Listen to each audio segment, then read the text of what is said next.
I'm Nanny Golden, and welcome to the House of Gifts. During my last vignette, I shared with you my ideology of giftedness. And if you can remember, I said that we are all fearfully and wonderfully made. And the Lord has given us all a certain gift or gifts, not just for us to keep to ourselves, but to share with others so that we can impact the world. Now, during my last discussion with you, I wanted you to go out and try to think about what your gift or gifts are.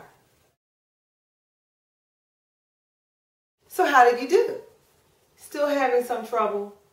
That's okay. That's why I'm here. I'm here to help you explore and open your mind to this new concept, okay? Today we're going to talk about people who have kinesthetic giftedness.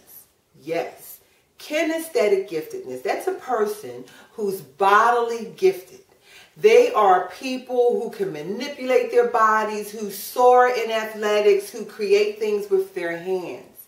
These are those folk who can play every sport and they don't even have any training. You just expose them to the sport, they kind of figure out what to do, and their body just takes off. Or those who can fix all kinds of things. You give them something, they look at it, they analyze it, and their hands go to work. They really explore the world with their bodies, okay? Now, when I said a person who plays sports, I'm not talking about a sports enthusiast. I'm talking about an athlete, because there's certain things that you just can't teach a person who has bodily giftedness. They excel in sports.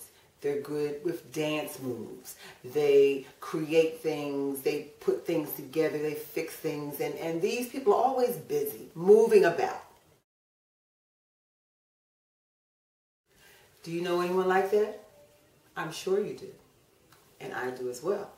Think about the person in your neighborhood who runs the fastest, who plays ball the best, who can create things. If you just mention it, they can build it, create it, sculpt it. Those are probably your kinesthetic people.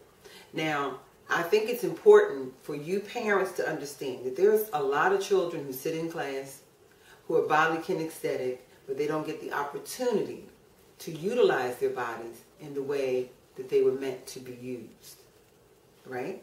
And many of these kids sitting in those classrooms aren't doing really well in math and reading. And I think parents, we need to identify what the strength is.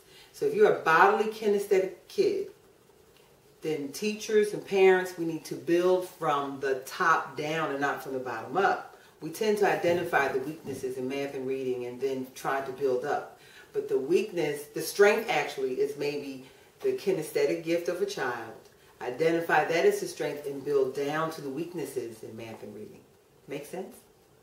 I hope so. I think you really need to think about what I'm saying, and when we come together again, I'm going to expound on that a little more. But, as I said, we're going to touch base on a lot of different gifts, and there's so many out there that we never talk about, and this is how we can balance our world. If everyone sort of stays in their lane, because we're all moving about on the highway, crashing into each other, because I got a bodily gifted kid here who's sitting in class singing with the musically talented children, and he's bored to death because he wants to do something with his body. So guess what? When we come back together again, we're going to talk about another gift. We're going to talk about maybe the visually gifted child. Who might that be? Again, I want you to do your assignment, look around your neighborhood, and find these people, because together we're going to create a new world, a new community, a new sphere where we can influence again and impact our world. I'm Nanny Golden. This is the House of Gifts, and happy holidays.